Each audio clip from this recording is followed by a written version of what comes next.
Next, a fireside chat on the state of politics today. Please welcome to the Horizon stage, Joe Vargas, Vice President of the Education Practice at Jobs for the Future, and Chris Sununu, former governor of the state of New Hampshire.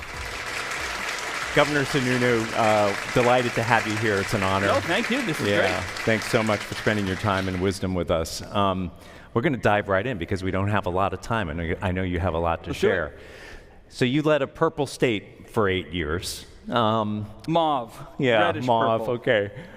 Yeah, what did that teach you? What lessons have you learned about what might be possible in this political era? Everything is possible if you're willing to have a little bit of political courage. One thing I tell the folks in D.C. is never let anyone tell you that, well, the numbers aren't working out for us politically, so we can't pass a bill. And I'll almost get right to the answer. In New Hampshire, we have 400 members of our House of Representatives for only 1.4 million people. It's crazy. It's the largest parliamentary body behind British Parliament, U.S. Congress, and then New Hampshire. Right? So, and by definition, it's the most representative body of government. Now, in my final term, 201 Republicans and 199 Democrats. And I don't mind. I've said this publicly. And Kevin McCarthy, the former Speaker of the House in Congress, I made the joke. It took like 15 votes to get him a speaker. I got my speaker elected on the first vote, and I only had a 2-vote margin. But the lesson was this. Everyone said, well, you're never going to get anything done. I got my budget passed with the school choice I wanted in it, with the tax cuts I wanted. I got it all passed, unanimous in the House of Representatives on the first vote.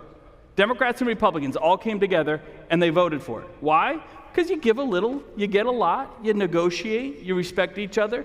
Never let anybody tell you that something is too politically challenging. There's always a way to do it if you're willing to do it. So that's the lesson of a purple state. And I think Washington could do it, they just choose not to. Right? Washington could make tough decisions, they just choose to actually take the laziest common denominator, which is doing the least amount of work to challenge the system that obviously needs a little bit of challenging. Okay, well, let's talk about specifically education and workforce development. Yeah. Traditionally very bipartisan issues. Wanted to get your view about the prospects for getting some things done at any level on those issues. Look, that's probably a very high probability of getting some good stuff done. So, as has been discussed this whole weekend, there's going to be theoretically a lot of onshoring of jobs. Okay, how do you skill to that? You have AI and robotics coming in. Are we going to lose workforce and all of that? No, you're just going to have a changing workforce. And so it's incumbent upon the state or the federal government, but I would argue vastly more on the state, to create the programs and the opportunities to have the change in skill of the upskilling of the workforce. Now that can come in making sure that 6th graders have access to more programs within their school so they're on a career path early on. I mean, the worst thing you can do is have a kid graduate at 18 years old and say, now what do you want to do? You've blown it. You've missed the opportunity. You should be grabbing these kids in the 5th, 6th, 7th grade and creating opportunities. It's what I call, that's real school choice, by the way. School choice is not public versus private. That's old school thinking. School choice is, did I give Kyle a pathway to do kind of the things he wanted to do that are workforce-centric, that can lead him into something? Maybe it's a certificate, an accreditation program, but his path, and we'll talk about Gen Z because they think very differently like this, huge opportunity to do that. So, with all the onshoring that's potentially coming in, all the new reskilling and upskilling you may potentially have, and it's not even into manufacturing. It could be upskilling into nursing. It could be someone who's retired, a retired accountant that now wants to become a school teacher. But they will do it if you show them the door. To have the program is fine, but if you don't have easy doorways, easy access points, how do people even know that opportunity is there? If you're not highlighting and advertising that, I always find that's where government fails the most. They have money, they have a great idea for a program, but they don't really understand how to design the system at a ground level. And that's where folks like yourselves really have to come in and have that voice to say, look, for a mom who's re-entering, who's been a kind of a stay-at-home mom for 20 years, but she's re-entering the workforce, a lot of them don't know even where to turn. Make it easy for them. Make it an obvious next step for them and lead them down that path. Don't wait for them to come to that moment. build that anticipation so when the time comes, they run and grab it. Appreciate that perspective, and I think addressing those kinds of issues, right, and meeting those needs requires breaking down silos between systems, between sectors, including government, education, private investment, sector, right? yes. Yeah. And I wonder could you share some lessons about how you approached that kind of silo busting in your time as governor? Yeah, so I look at what Washington does, and I do just the opposite. Look, I'm not going to be shy. Washington is a complete disaster. Not just politically, but if you guys really want to figure out what are we going to do next and where this country is going, it's not going to happen at the federal level. There are virtually no answers there. All the answers are right in front of you in your own home states, in your districts, your counties, with your governors and your legislature. Those are the folks that are actually on the ground. And I'll bash on them even more. I would argue that Congress and U.S. Senate does two things. That's it. They approve or disapprove of a policy, and they approve or disapprove of funding, and then they're done. They do not design systems. Who designs the systems? The folks on the ground, the folks in your state, the folks in your district, the business leaders that then integrate at a very real level. That's the car dealership. So the auto dealers in New Hampshire were huge in terms of making sure that we had all the equipment we needed, the new high-tech equipment, so while students were going through high school, they were on the most advanced equipment, so again, when they hit 18, they could go right into the workforce. But that doesn't come from the federal government, and it even doesn't come from the state government, maybe a little funding. It really comes from the state and local governments making that pathway connection and designing the system that says from the point, whether it's a sixth grader gets an interest, or a mom entering the workforce gets an interest, or the accountant wants to become a school teacher, from the point they make that decision, how do we create a pathway to make it a reality, right? And so that's kind of the trick, if you will, and that's the biggest fundamental difference. We talk national politics, we talk silos, but at the end of the day, most states work really well. Most congressmen, Democrat or senator, don't really get along with their counterparts across the aisle. But I can tell you with very, very few exceptions in my 8 years as governor, all the Republican governors got along great with the Democrat governors. We all shared ideas, especially during the pandemic, right? We're on the phone every night, we're batting ideas around, we're talking, we're integrating, because governors had to be 24/7, right? When there's a crisis, I said this to Wes. Was Wes here last year? I think Wes Moore might have been here, right? Wes is a great guy, great governor of Maryland, by the way. When that barge and that tragedy happened, nobody called the senator of Maryland, right? They called the governor, they called the folks on the ground. So I use that as an example. When you want to implement change, when you want to be part of a change, sure, there's folks that'll go lobby and talk to Washington, D.C., but what's happening right in front of your hometown is where you can have the biggest impact. They'll listen, they understand that maybe it's in a school, well, it's the teachers and the parents that should be, creating that pathway. In New Hampshire, we don't have big government. Right, we're really efficient. We dictate almost all our decisions, all the most important decisions, I should say, we try to keep to the locals, even when the governor disagrees with them. You got to have the discipline of knowing the teachers and the parents in the school know what's best. The selectmen and the town planners know which roads actually need to be paved, right? More than a bunch of bureaucrats in the capital city. So my general thesis through all of this, if you want to cross party lines, if you want to break through these siloed barriers, if you want to make sure you're being part of something that isn't just a policy piece, but actually changing the system, do it at the local level. And that's the easiest way to engage anyways. I mean, what are you going to do? Fly to Washington to a bunch of folks that'll never remember your name the second you walk out of the room? No, you want to walk right into your school districts or right into the local businesses that actually need the help and will make the investments to actually make it all happen. So I want to come back to those themes of federal, state in a second, but I wonder if you wanted to we could take a little detour and have you talk a little bit about your work to advance career academies, because I think that's an interesting example. So leave it to a Republican to create free college. So we just, look, this is just math. This isn't Republican or Democrat. We looked at the math in New Hampshire and we said, it costs about $7,500 a year for every public school student to go through the system. I mean, that's the cost. There's other costs involved, but roughly, especially for juniors and seniors in high school, the cost was about $7,500. And then we also looked and we noticed that, our community college was about $13,000, $14,000 a year. Well, why don't we just put the two together? And what we did is we created something called the Career Academy. So a student, at their choice, right, this is all about school choice, a public school student could say, you know what, I'm going to go a 5th year in high school, and in my senior and my 5th year, I'm going to do dual and concurrent enrollment, and that $15,000 that would have been applied to those 2 years goes into a combination of the community college and the high school, because it's one student taking classes where they're getting dual credit for it.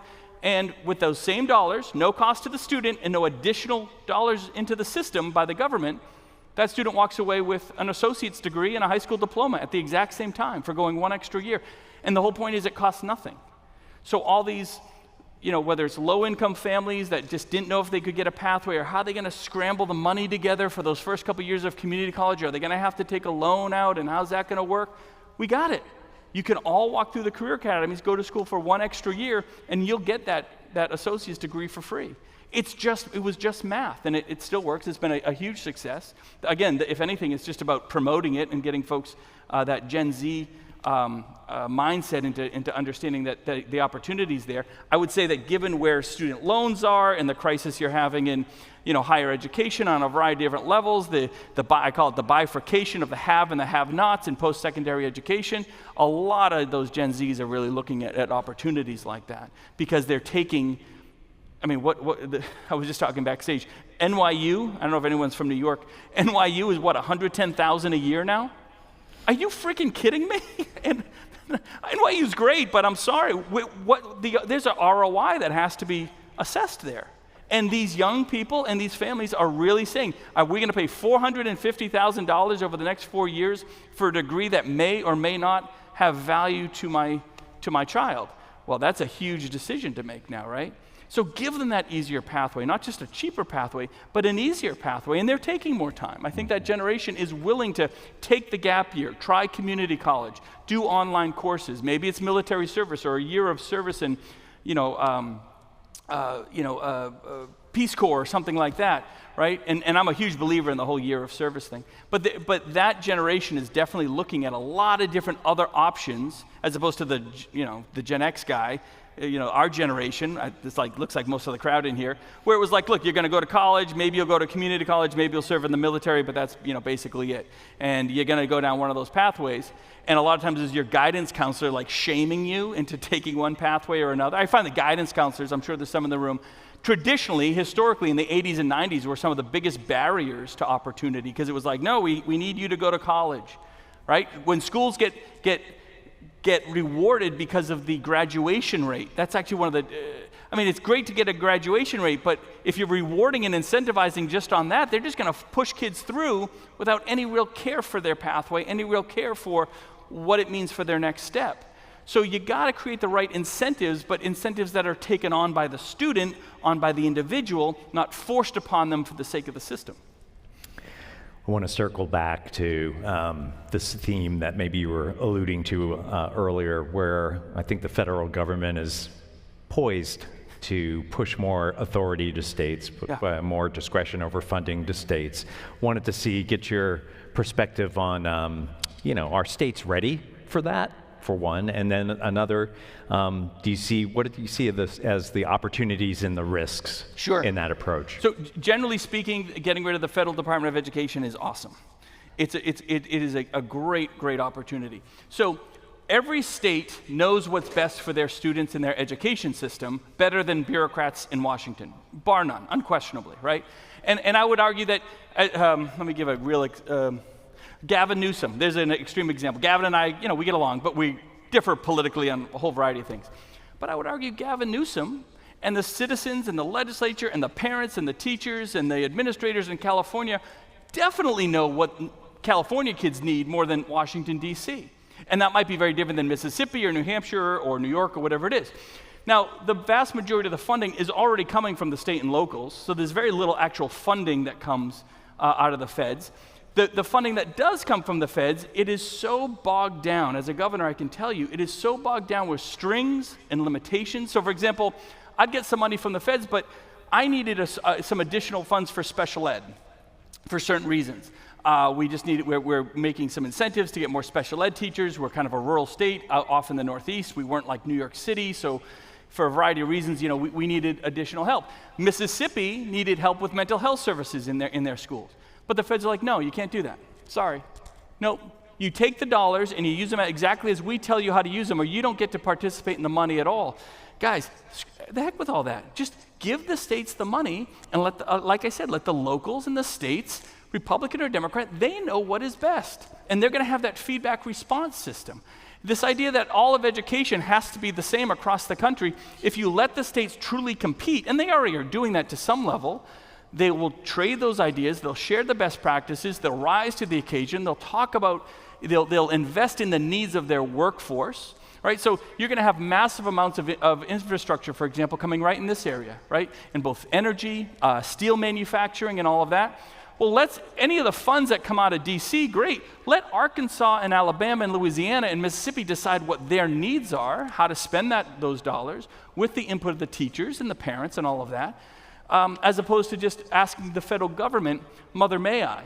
And the federal government is just run this very old-fashioned bureaucratic system. There's nothing modernized about it. There's nothing transformative, and there's nothing that meets the need of the day. The needs of your state and locality can change year to year, quarter to quarter. So have that flexibility. So overall, I think it's great just getting the bureaucracy out of the way and letting the locals and folks like yourself and business leaders and the teachers really have control of how those dollars and opportunities are going to be spent and created. Let's change topics for a second and talk about business and industry. I know you've worked with companies large and small, and wanted to ask you, what are they asking from our education systems, and are we listening? So they're asking if we would listen, right? So when I talk to business leaders, they'll say, hey, we need, I'll pick a big company. I'll pick Fidelity. Fidelity is a big company in New Hampshire. And they'll say, look, we're going to gear up, we're going to create 1,000 new jobs in the next year. But we'd like the state to create programs in the high schools and all that, whether it's financial literacy or some of the finance classes and business classes that are already brought. Can we put a little spin on it that is a little more tailored to what we need? Because these guys are like, we'll hire these kids right out of high school and we'll put them through college while they're working for us. That's how badly they needed the workforce, right? They want college degrees for certain reasons. It's Fidelity and you have to be accredited and all that. But they're willing to hire those kids at 19 years old, start them on a path, pay them good money, and put them through college. That's awesome. But we need to listen to what the needs are because they want the students kind of prepped and ready. Manufacturers is another big one. I mean, it's great when you go to a manufacturer and you say, hey, can you put a few of these CNC machines in our community college? They say, great, but again, it's not just having the machine. Are you guys up to date on the latest coding that we do? Are you up to date on all the new AI that is coming in within those machines? Let us help you instill that. And sometimes those business groups, they'll give you the teachers on their time and their dime. They'll go into the high schools and do like part-time classes or whatever. As long as you have an open system and a high school or a system that's willing to listen, you get private folks making investments directly into the schools with actual teaching and expertise. And there's nothing better than that, right? Especially for those juniors and seniors. Now, I'm also a big believer that if you have what we call career or tech schools, it's everything from carpentry, electronics, coding, nursing classes, and all that in your high schools. Make sure that freshmen can go do that. In most states, you have to be a junior or even a senior to just participate in those programs. Huge mistake. Get the freshmen in early on. They get deeper into their apprenticeships, their accreditation programs. And the one thing I found with those types of programs is when you tell a student that maybe they're dyslexic, maybe they have ADD, they just can't stand school, they've been going through the rigmarole of school for 8 years, they're going into as a freshman in high school, they're overwhelmed, especially with all the anxiety that these young people have now. If you just give them sometimes one class that they want to take, one opportunity that they get excited about, it might only be an hour out of their day, but it changes their whole outlook and approach to education. They're now engaged in it. They want to go. They know there's actually something of value there that they understand and they connect with. So it can take some time, but working to really focus on the individual, what their needs are, what their wants are, can change their entire perspective on education and make their whole path through their high school years so much more productive and fruitful. Appreciate that. So to stick on this theme of business and industry. Some have called for a little bit more bravery in this era from corporate leaders, and I wanted to hear what your views were on the proper role right now for corporate leaders. Bravery. Yeah. So, look, I think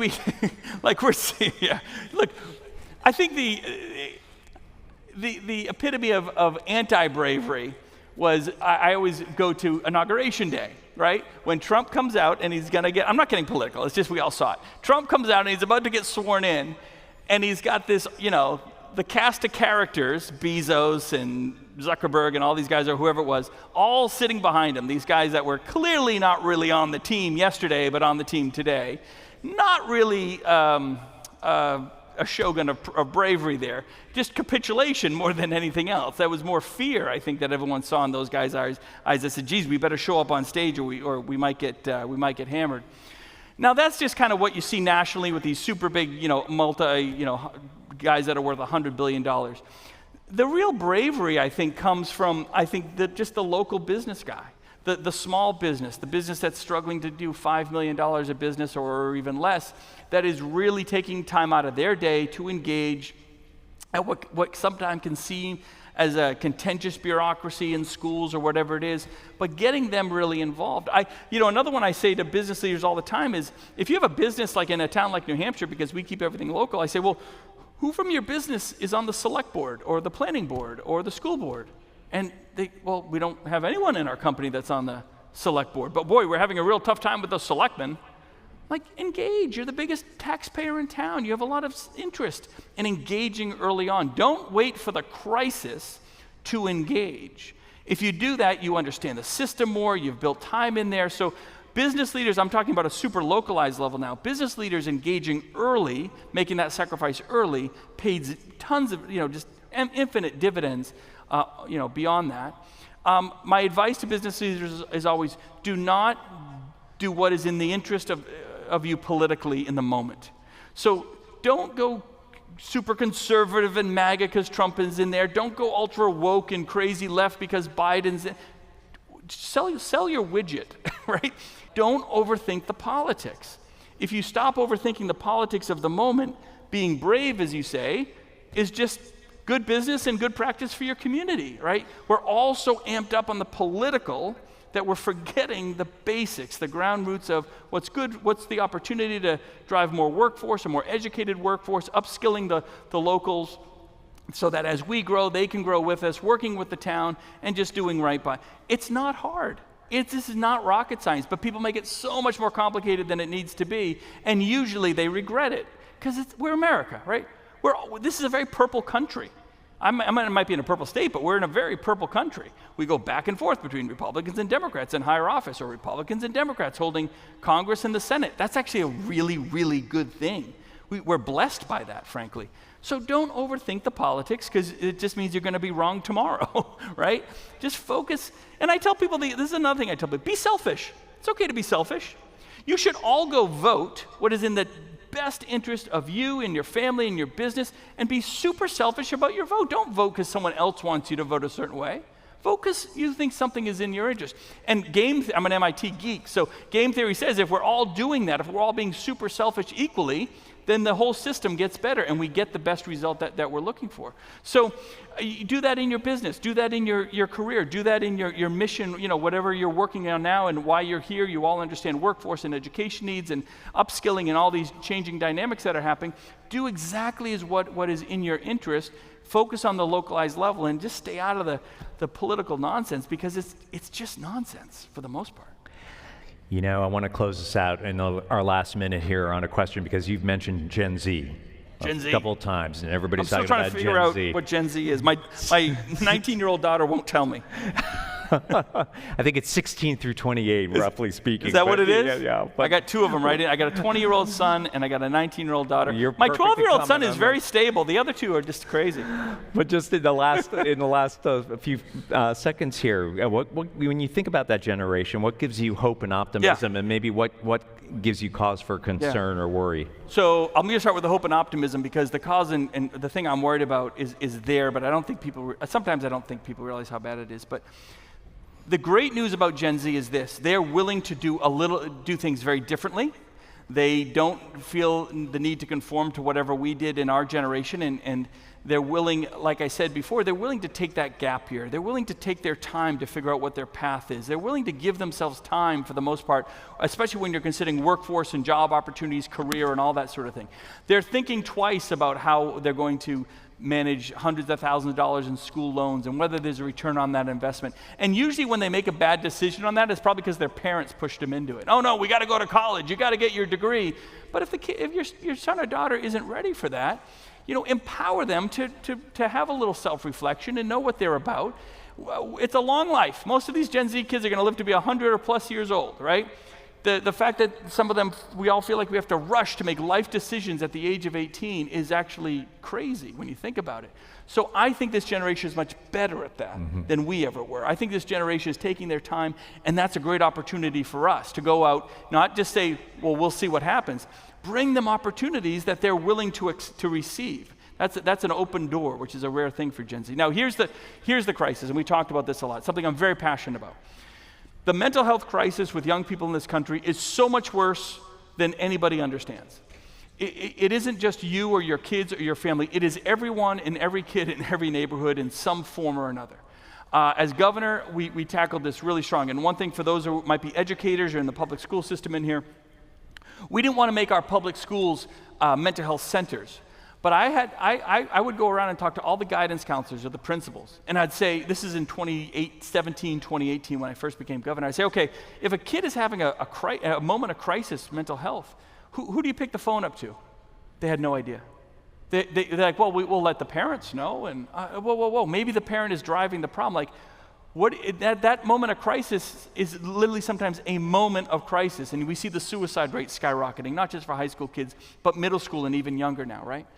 And it's a whole level anxiety. It's not imagined, it's very real for these kids. So, making sure that schools who are with these kids 8 to 10 hours a day aren't mental health counselors, but know the doorways and access points for mental health. What we found was this: when you create doors of opportunity for the kids, we started finding out that pretty soon the parents and the brothers and sisters would also get those same mental health services. Together, as a family, holy cow, did it have exponential results. If it ain't going right mental health for these students, none of the other programs or implementation or all the funding in the world ain't gonna matter for shit, for shit. I mean, really. That's how bad it is. None of it else matters, guys. If around the 6th, 7th, and 8th grade, and those are middle school years, for those of you who have middle school kids, and holy cow, those are tough years. But making sure your town, your district, your system has access to those services in some way, and like I said, that access point is there. I don't care how much money the federal government puts into mental health. I don't care how much your state government puts in. Never give a politician credit for funding something. That's the easy part, right? Funding something's easy. Did you create a pathway and a doorway of opportunity? That's actually the exciting part of it. And when you bring those folks on board, and it's not about judgment anymore, where a lot of that stigma is finally being broken down, we see exponential results. And so that's the scariest thing and the biggest crisis that Gen Z has, and they're begging for help. They want a pathway. They want to be seen as true individuals. And it isn't about, it could be an LGBTQ issue, it could be issues at home and abuse, it could be drugs, and obviously the drug crisis is skyrocketing because they're self-medicating, and it's not just fentanyl anymore, it's all these other things. So when you open up those doors of discussion, those pathways for help, that makes all the difference in the world, and it makes that return on investment for that workforce you're trying to bring, those programs you're trying to bring. It's going to allow the private industry to come in. Can I just give one more quick story? I know we're late, but I'm a governor, I talk too much. We created a thing in New Hampshire where I did it out of the private sector, and I did it statewide, and now I guarantee every one of your states have it. Workforce, recovery-friendly workforce. So in other words, we started training all the businesses. We did this in the schools, and then we did it to the businesses, how to hire people that were in recovery from fentanyl. Because we had so many functional addicts, and if they went to work and their job found out that they were an addict, they were going to get fired. But not New Hampshire, not anymore. Hundreds of thousands of people work for a recovery-friendly workforce employer that helps them in their recovery, and they keep their job. They have that self-worth. They're still making money, but they're in a recovery program. They have peer-to-peer programs that keep them on a track. having those same types, they're a little different, but those same types of programs for kids as part of that mental health process, because so many of them are using to self-medicate, is really important. So just that's, if I'm leaving, I hate leaving on a negative, but that's the number one thing to really focus on. And it takes a village. Everybody's involved. It's not the school's responsibility. It's not just the parents' responsibility, not just the business community. It's everybody's responsibility to be part of what that system is to get the best result for those kids. Well, Governor, thank you. Could everybody join me in thanking the Governor? Thank you, brother. Thanks for your leadership. Thanks for your time today. Yeah, you bet. Okay.